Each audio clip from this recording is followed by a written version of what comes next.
Good governance का डंका जिहड़ा वो बजाया श्री अरविंद केजरीवाल जी। आओ सर।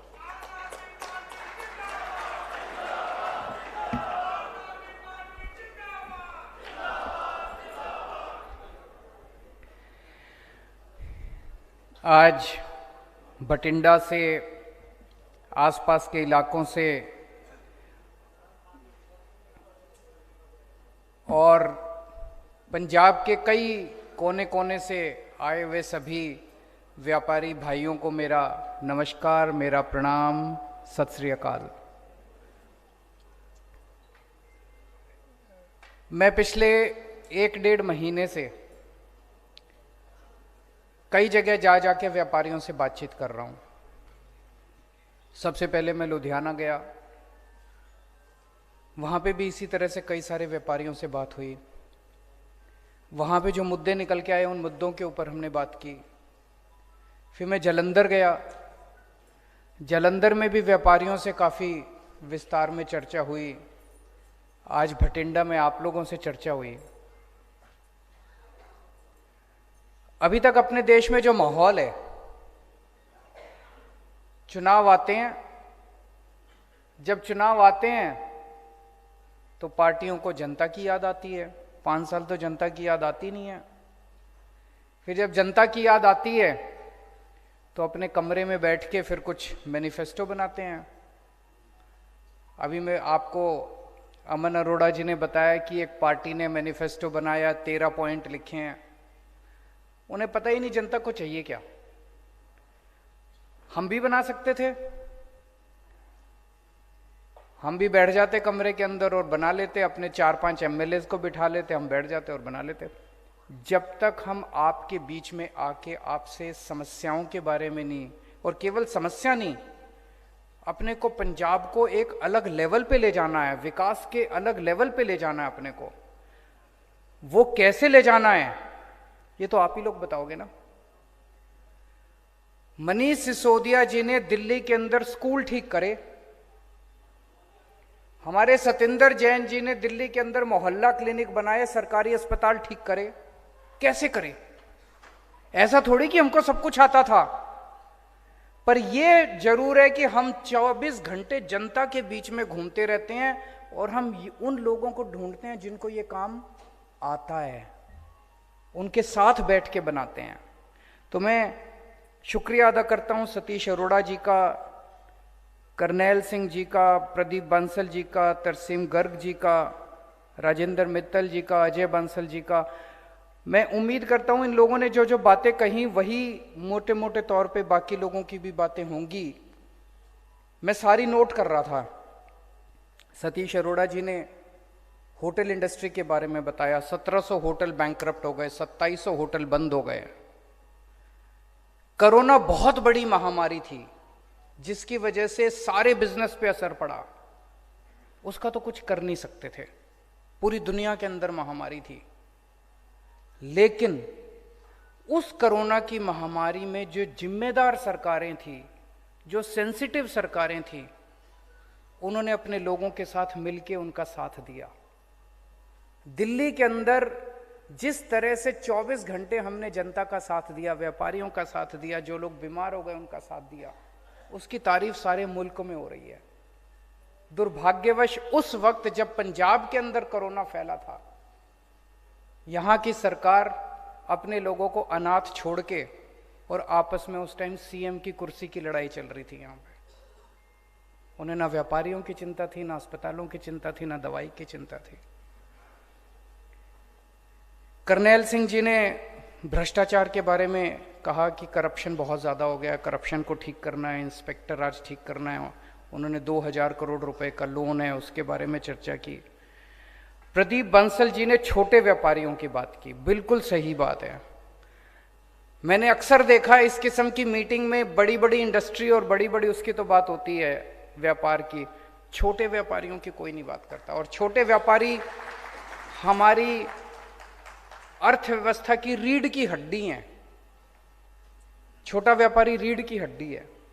मेरे को याद है 8वीं क्लास मैंने गांव से की थी, सिवानी गांव से। 1 साल के लिए मेरे पिताजी की नौकरी चली गई थी तो हम गांव चले गए थे। 1 साल तक मैं भी किराने की दुकान पे बैठा था। 8वीं क्लास पे स्कूल जाया करते थे, शाम को जब घर वापस आते थे तो थोड़ी देर के लिए किराने की दुकान पे मैं जाए, चाचा जी की दुकान थी। तो ये छोटा व्यापारी जो है, वो छोटा व्यापारी हमारे देश की अर्थव्यवस्था की रीढ़ की हड्डी है, और सबसे ज्यादा मार उसी को पड़ती है। बड़ा व्यापारी तो फिर भी सारे डिपार्टमेंट को, महकमों को किसी तरह से, छोटा व्यापारी के पास तो बेचारे के पास पैसे नहीं होते, फिर भी सारे इंस्पेक्टर आके उसको तंग करते हैं।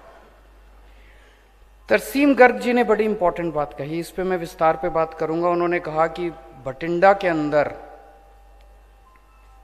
कत्लेआम हो रहे हैं, मर्डर हो रहे हैं, फिरौती हो रही है, स्नैचिंग हो रही है, पूरी तरफ डर का माहौल है।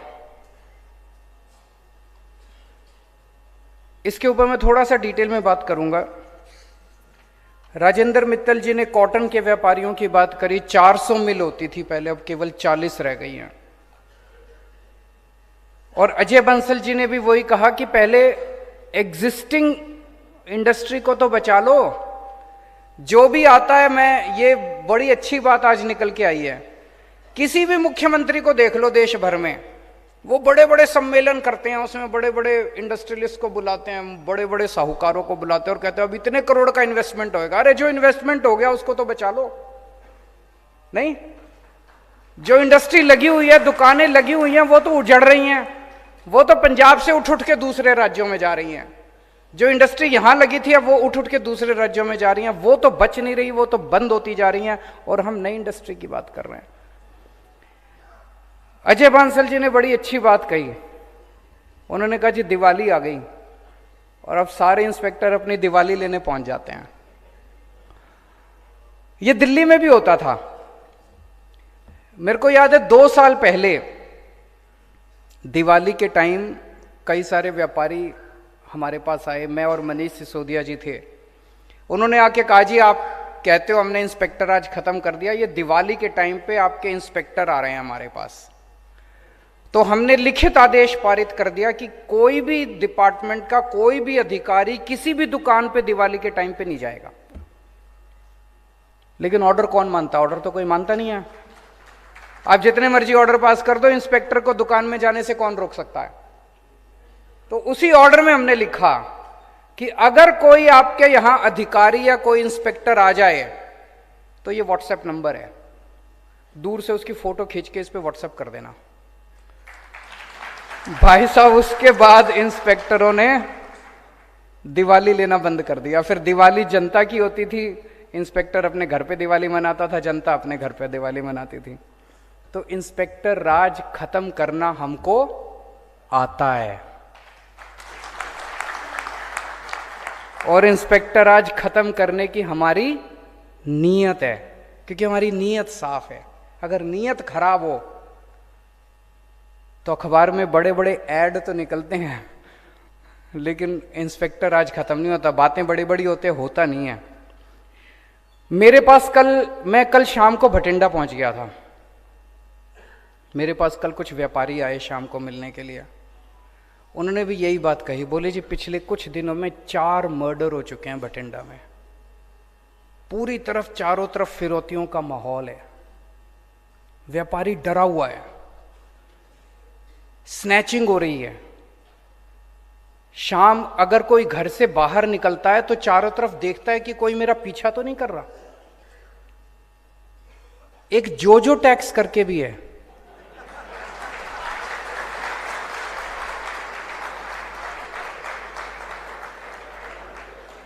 है क्या? है।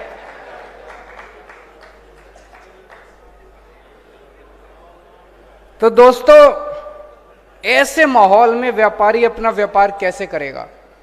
ऐसे माहौल में तो व्यापारी अपना व्यापार नहीं कर सकता। अब आप सोचो, अगर आप अपने एसी कमरे में बैठ के अगर मैनिफेस्टो बना देते तो इस जोजो टैक्स का कैसे पता चलता? जोजो टैक्स तो तभी पता चलता है जब आप लोगों के बीच में आते हैं हम लोग। तो आज 2 ऐलान करके जा रहा हूं मैं, और जैसा मैं अक्सर कहता हूं कि मैं जो कहता हूं मैं बड़े सोच समझ के कहता हूं, पूरी कैलकुलेशन करके कहता हूं। 2 बड़े ऐलान करके जा रहा हूं। पहला, हमारी सरकार बनेगी, फरवरी में चुनाव है, मार्च में नतीजे आ जाएंगे। 1 अप्रैल के बाद हर व्यापारी की सुरक्षा हमारी जिम्मेदारी होगी।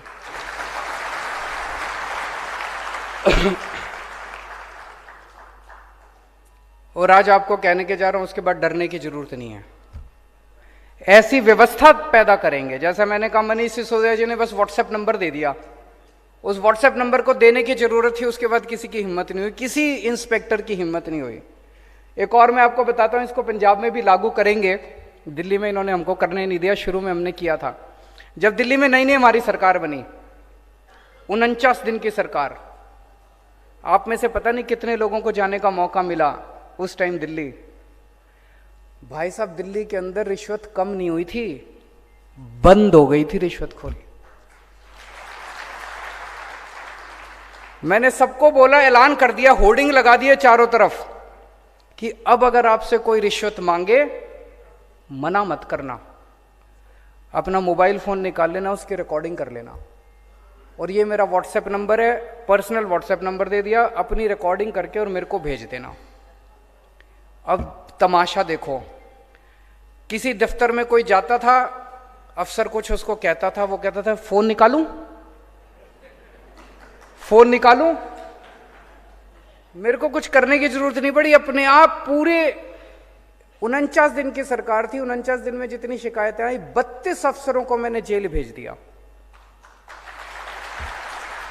हड़कंप मच गया पूरे दिल्ली के अंदर, हड़कंप मच गया।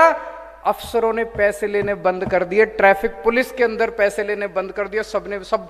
कोई ताकत देखो आम आदमी के अंदर कितनी बड़ी ताकत आ गई थी। लोग कहते थे फोन निकालूं, लेकिन जब हमारी 49 दिन की सरकार गई तो वो फिर सारे अधिकारी पहुंचे, बोले अब 4 गुना लेंगे तुमसे, बुलाओ अपने केजरीवाल को।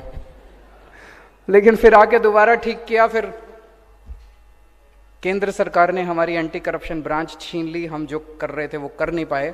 लेकिन अब पंजाब फुल स्टेट है, पंजाब के अंदर ये सब लागू करेंगे, हमको करना आता है। तो सबसे पहली चीज, हर व्यापारी को सुरक्षा हमारी जिम्मेदारी है। हर व्यापारी को सुरक्षा देंगे, डरने की जरूरत नहीं है, डर डर के व्यापार नहीं करना, खूब तरक्की करो। आजकल एक व्यापारी सोचता है यार ज्यादा व्यापार बढ़ गया तो फिर ये आ जाएंगे तंग करने के लिए, है कि नहीं है? वो सोचता है इतना जितना है इतना ही बना रहे, बच्चों की रोटी रोजी रोटी चलती रहे, ज्यादा बढ़ाने। अब ऐसा नहीं होगा। 1 अप्रैल के बाद आप तरक्की की अभी प्लानिंग कर लो सारी, कि 1 अप्रैल के बाद क्या करना है, सारे जने बैठ के प्लानिंग कर लो, बड़े बड़े प्लान बनाओ। हमें तरक्की चाहिए, अब किसी व्यापारी को तंग नहीं किया जाएगा। जितना ये लूट खसौट है ये बंद करेंगे, अपराधियों से सुरक्षा देंगे, आपसी भाईचारा करेंगे, किसी किस्म का बैर, किसी किस्म का नफरत ये नहीं होना चाहिए। आपसी भाईचारा होना चाहिए, अमन होना चाहिए, शांति होना चाहिए, कानून व्यवस्था अच्छी करेंगे। ये सब अगर ऊपर से इशारा चला जाए, कई जो अच्छे पुलिस वाले ना वो बताते हैं, कहते हैं जी जिस दिन पुलिस ठान ले कि हमें अपराध नहीं होने देना, बोले हमारा इंटेलिजेंस सिस्टम इतना तगड़ा है, एक अपराध नहीं होगा शहर में अगर पुलिस ठान ले तो। और पुलिस की भी गलती नहीं है। पुलिस को कौन कहता है? जो टैक्स वाले कहते हैं। इशारा वहां से आता है। जब नीयत खराब होती है ऊपर बैठे वालों की कि पैसे इकट्ठे करके लाओ, पैसे इकट्ठे कर, फिर एसएचओ भी पैसे इकट्ठे करता है, फिर पुलिस वाला भी पैसे, इंस्पेक्टर भी पैसे इकट्ठे करता है। तो पहली चीज, हर व्यापारी को सुरक्षा देंगे। दूसरी चीज, जैसे दिल्ली में किया, पंजाब के अंदर भी हम आपको एक ईमानदार सरकार देंगे।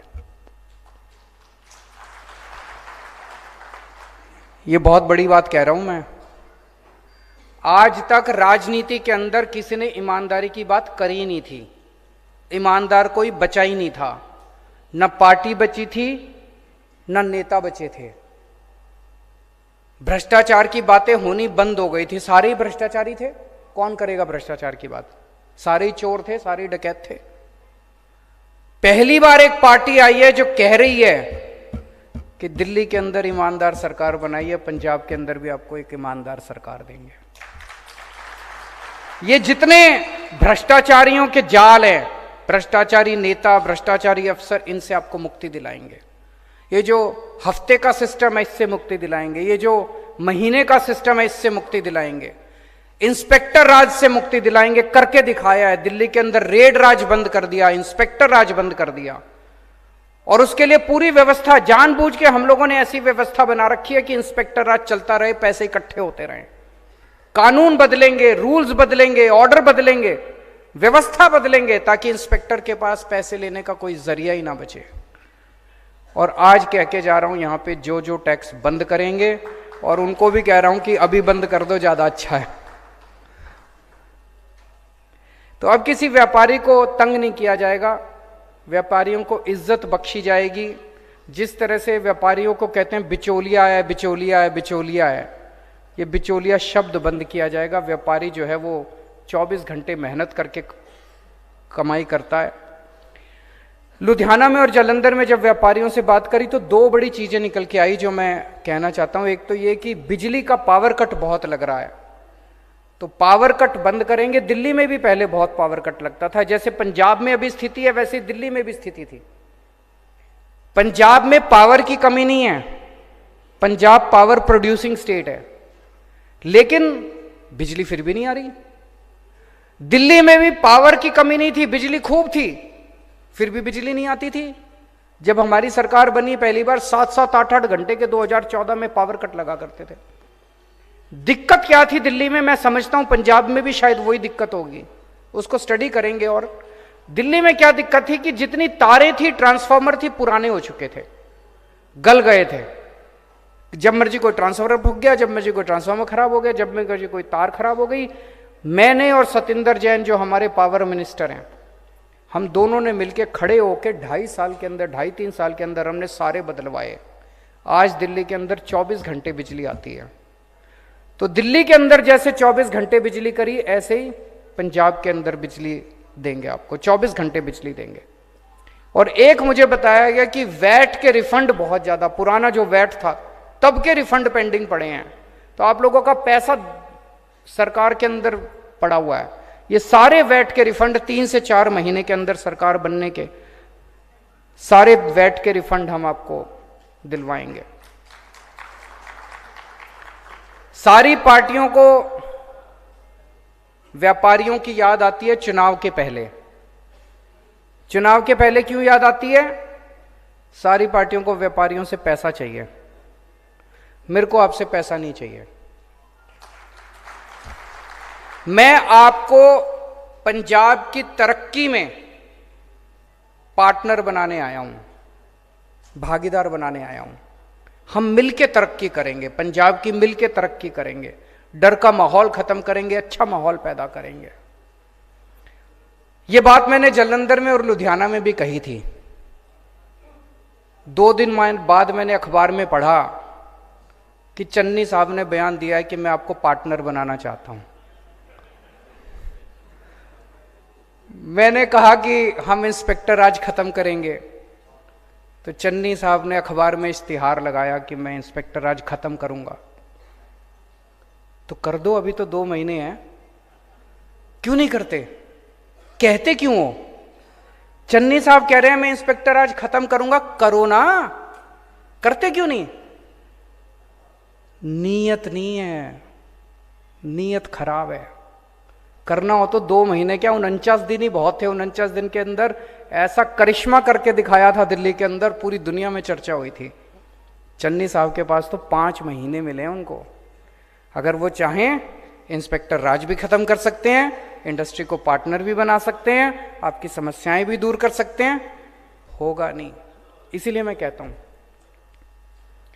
आम आदमी को नकल करना आसान है, अमल करना मुश्किल है। अमल नहीं होता, अपनी बात पे अमल करना सीखो।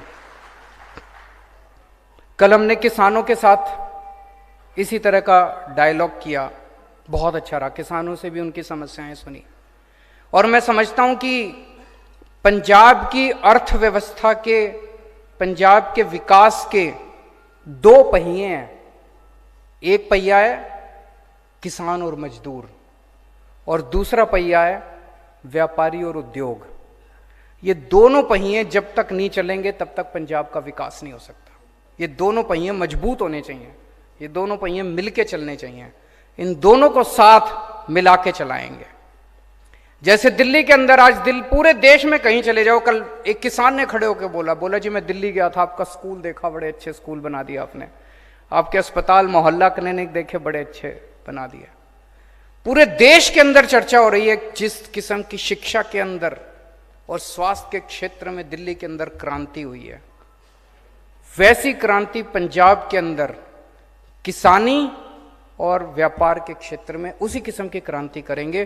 पूरा देश उसका अनुसरण करेगा, पूरा देश पंजाब की तरफ देखेगा जिस तरह का विकास हम करेंगे। पिछले 70 साल में आप लोगों ने कांग्रेस पार्टी को पता नहीं कितने मौके दिए, कि 10-12 बार तो बनाई दी होगी सरकार, और अकाली बीजेपी वालों को भी कितने मौके दिए, उनकी भी कई बार बना दी होगी सरकार। आपसे एक मौका मांगने आया हूं, बस एक मौका आम आदमी पार्टी को देके देखो।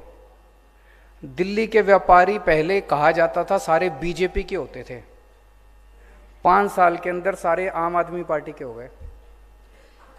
मैं आपको विश्वास दिला के जाता हूं, आज मैं आपसे मौका मांग के जा रहा हूं, 5 साल के बाद यहां जितने बैठे हैं और जितने बाहर सुन रहे हैं, पूरे पंजाब के व्यापारी आम आदमी पार्टी के मुरीद होंगे।